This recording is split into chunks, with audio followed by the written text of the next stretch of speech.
semua, balik lagi di channel Farafini. Sebelum kita mulai videonya, jangan lupa ya buat klik like, comment, subscribe, and share juga ke teman-teman kalian. Thank you.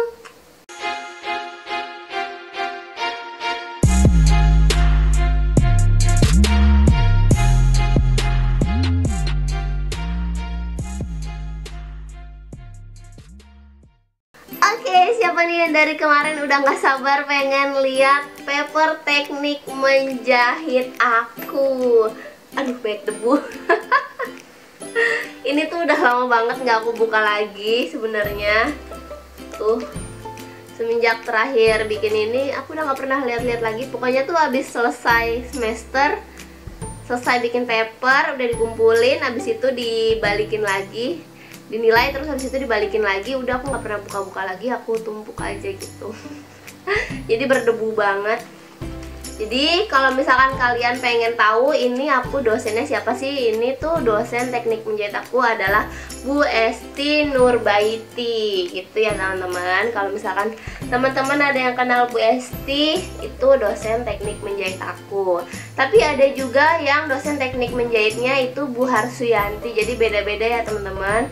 Nah, untuk ini teknik menjahitnya aku pakai clear holder. Ini namanya clear holder ya teman-teman tuh. Tapi biasanya kalau misalkan sama Bu Harsuyanti, itu Bu Harsuyanti mintanya pakai file bisnis ya kalau nggak salah namanya, yang nggak ada plastik-plastiknya gini gitu. Jadi pokoknya ikutin aja apa yang disuruh dosen kalian gitu ya. Kalau misalkan di clear holder gini kan minusnya dia nggak bisa langsung dipegang. Jadi kalau misalkan mana ya nih, misalkan ini ya. Nah kalau misalkan di clear holder minusnya dia nggak bisa langsung dipegang nih. Jadi harus dikeluarin dulu, terus habis itu dilihat satu-satu gitu kan. Nah kalau misalkan pakai file bisnis tuh dia bisa langsung dipegang, bisa langsung di bongkar-bongkar gitu kalau misalkan dosennya mau nilai gitu. Jadi mungkin itu kenapa Bu Harsuyanti pengennya pakai bisnis file biar nggak ribet ngeluarinnya gitu. Aku nggak tahu ini nilainya berapa. Soalnya jujur ini nggak dikasih nilai di sininya, atau di belakang juga nggak ada nilainya. Jadi aku nggak tahu nilai papernya berapa. Tapi untuk hasil mata kuliah ini aku itu cuma dapet B gitu. Jadi sama Bu Esti tuh susah banget, pokoknya dapet B aja tuh udah bersyukur banget. Sama Bu Esti tuh emang terkenal susah buat dapetin nilai. Oke, buat teman-teman yang penasaran, gak usah lama-lama lagi. Sekarang aku mau bongkar papernya. Tapi sebelumnya aku kan minta maaf banget kalau misalkan nanti resolusinya nggak begitu bagus, karena aku rekam papernya pakai handphone. Soalnya aku nggak bawa tripod kameranya, jadi kameranya nggak bisa ditunggingin gitu loh. Ini aku taruh di atas meja, jadi kalau misalkan mau ngerekam ini kan di bawah, terus kameranya harus ditunggingin tuh aku nggak bisa. Jadi aku pakai HP, terus pakai tripod HP gitu. Jadi gitu ya teman-teman, aku usahain buat kasih yang terbaik buat kalian semua supaya kalian bisa paham dan nggak bingung lagi gimana cara nyusun papernya. Semua, sekarang kita mau ngebongkar nih isi dari paper aku, paper teknik menjahit. Ini kalau nggak salah di semester 1 ya, apa semester 2, aku lupa, kayak sih semester 1 ya. Kita buka aja, jeng jeng jeng jeng jeng jeng. Yang pertama ini ada cover seperti biasa. Paper-paper pada umumnya pasti awalnya ada cover dulu. Seperti ini, susunan tulisan kalau misalkan di UNJ ya, covernya seperti ini. Lanjut ada kata pengantar. Nah, kata pengantarnya kalian kalau misalkan bingung bisa langsung lihat aja di Google, tapi jangan kopas, usahain ganti-ganti sedikit lah kata-kata kalian gitu ya. Lanjut ada daftar isi. Ini nggak kelihatan ya, mungkin kalian aku bacain aja. Daftar isinya ada teori tusuk hias dan praktek tusuk hias. Habis itu ada teori kampuh dan praktek kampuh. Lanjut lagi ada teori penyelesaian tepi dan praktek penyelesaian tepi. Lanjut lagi ada teori belahan dan praktek belahan.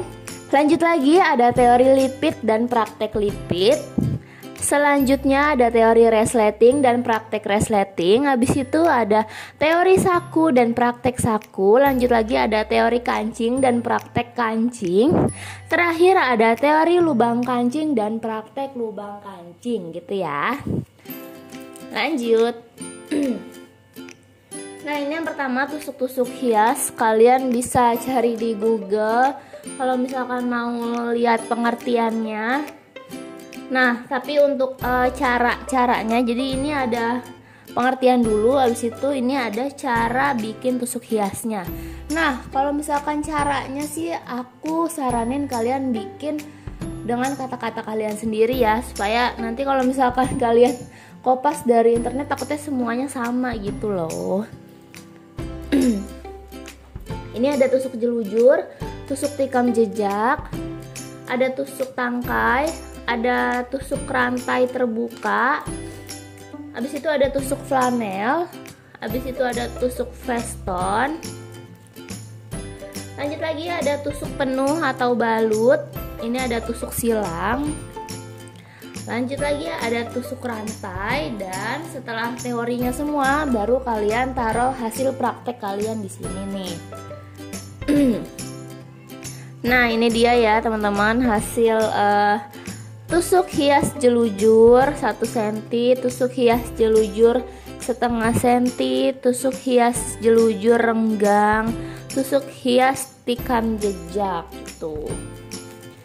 Lanjut lagi.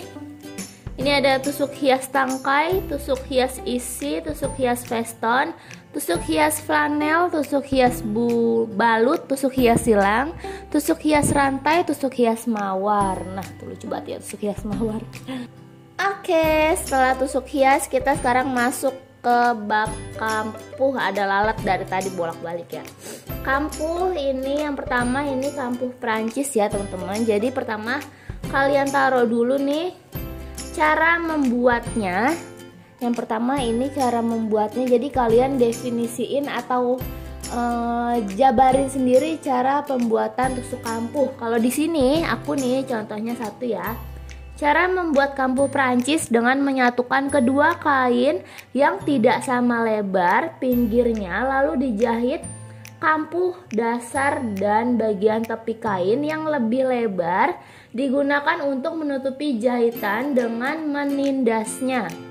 Lebar kampuh ini biasanya 3/4 cm. Kegunaan kampuh Prancis untuk menjahit bahan yang tipis. Gitu contohnya ya.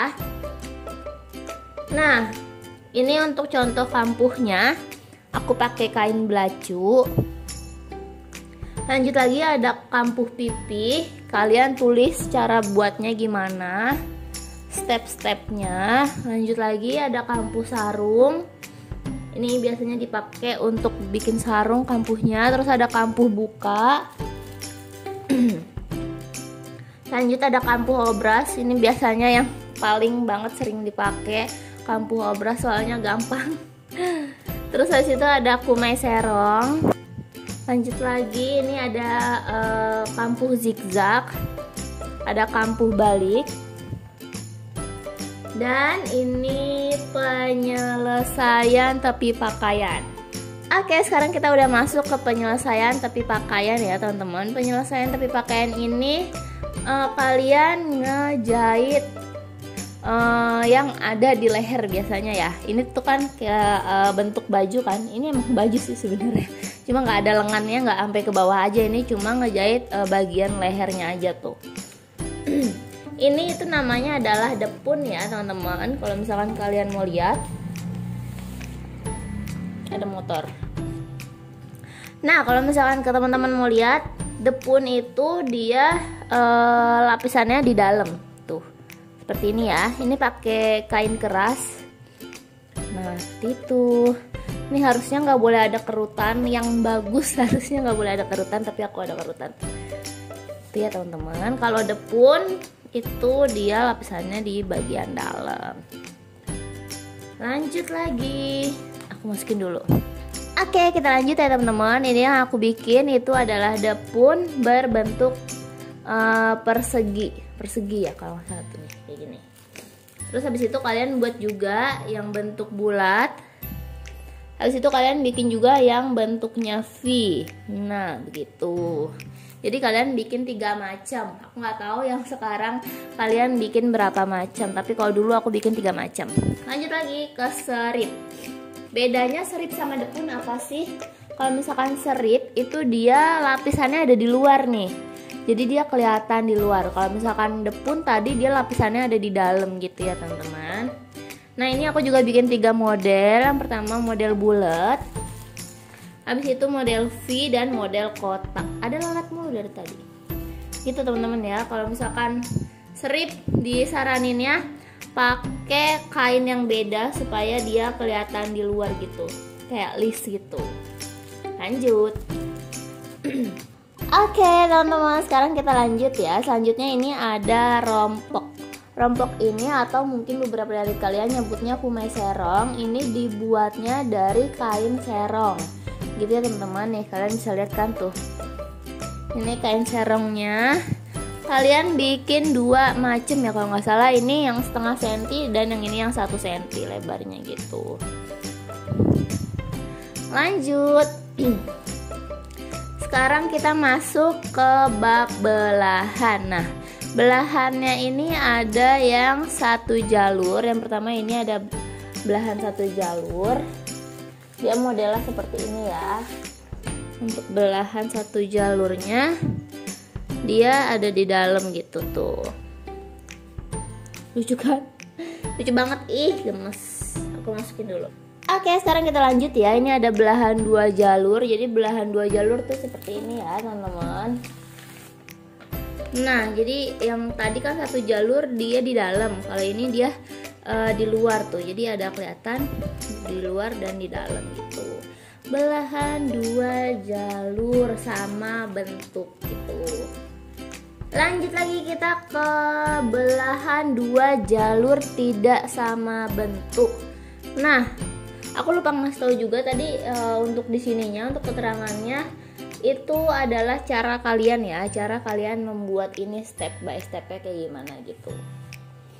Kalau kalian mau lihat lagi, aku bukain belahan 2 jalur tidak sama bentuk. Jadi dia yang atasnya lebih kecil daripada yang bawah ya teman-teman tuh gitu. Kalau tadi kan sama ya, lebarnya sama-sama gitu, yang ini beda.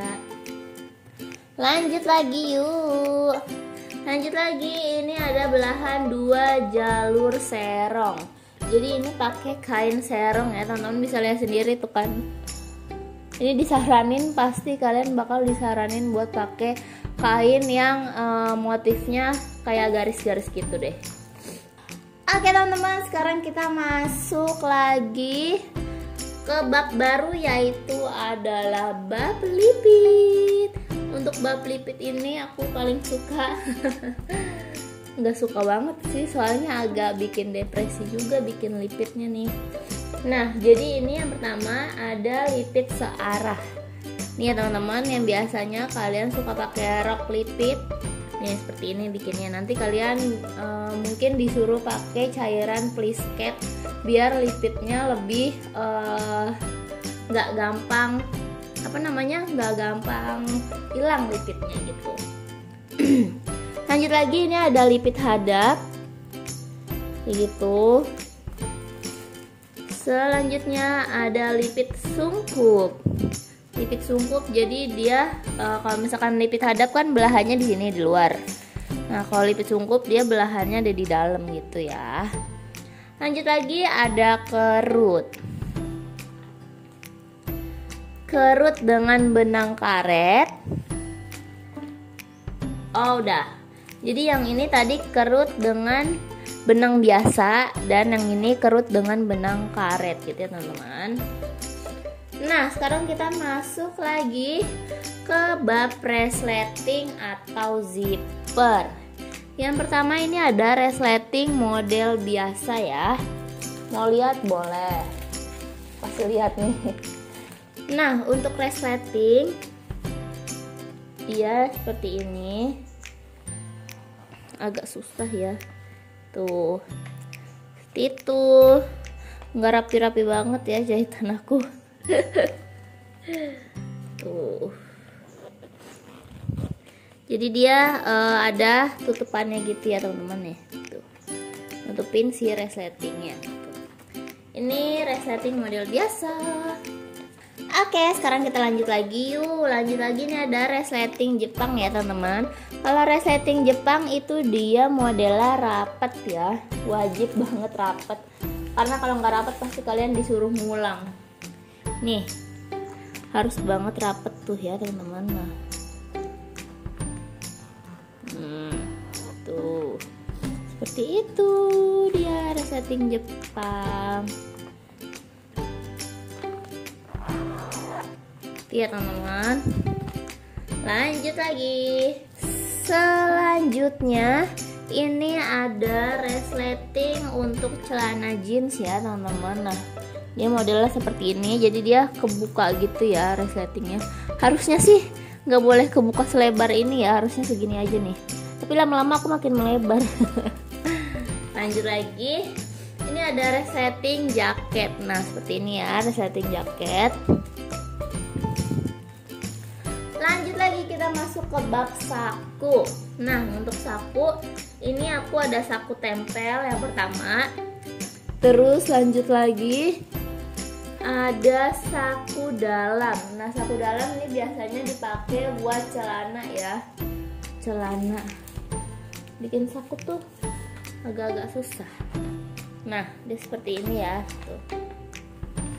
Tuh gitu.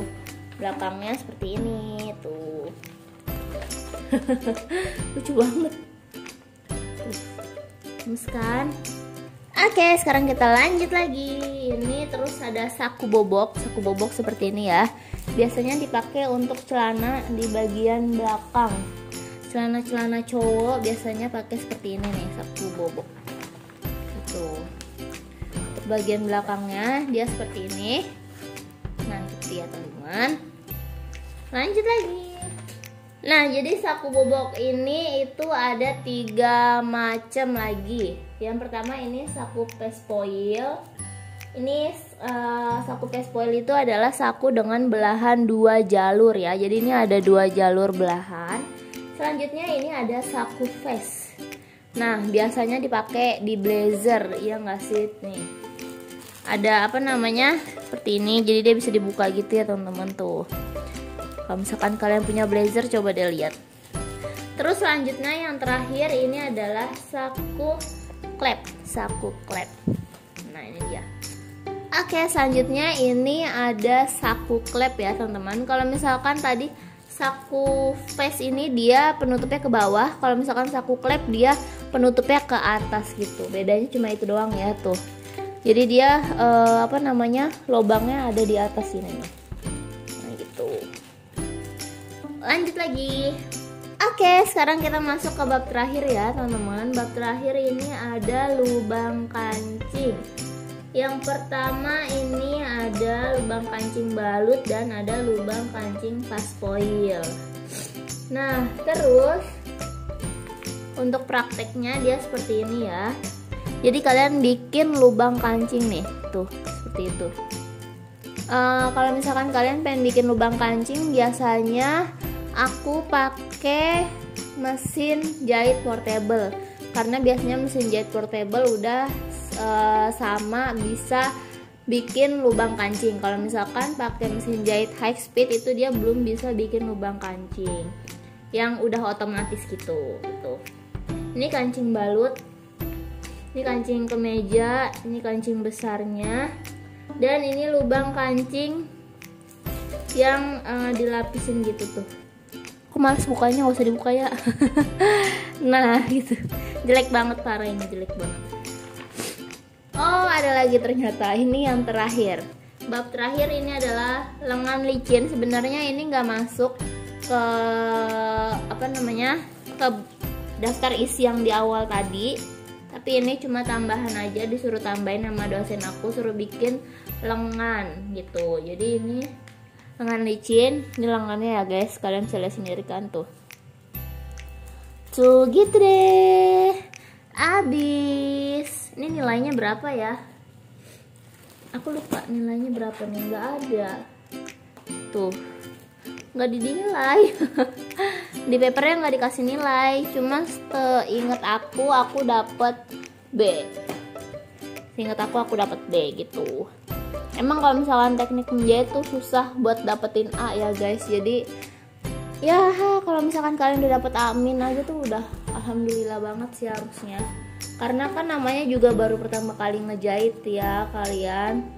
Jadi pasti masih amburadul. Nggak apa-apa, it's okay. Oke, segitu aja ya teman-teman. Oke teman-teman, mungkin segitu aja video aku kali ini. Nah buat teman-teman yang pengen lihat paper aku, paper apa lagi yang belum aku bongkar, tulis aja di kolom komentar atau DM langsung di Instagram aku di @faravini. Nanti bakal aku bongkarin buat kalian gitu ya. Oke, see you on the next video, bye.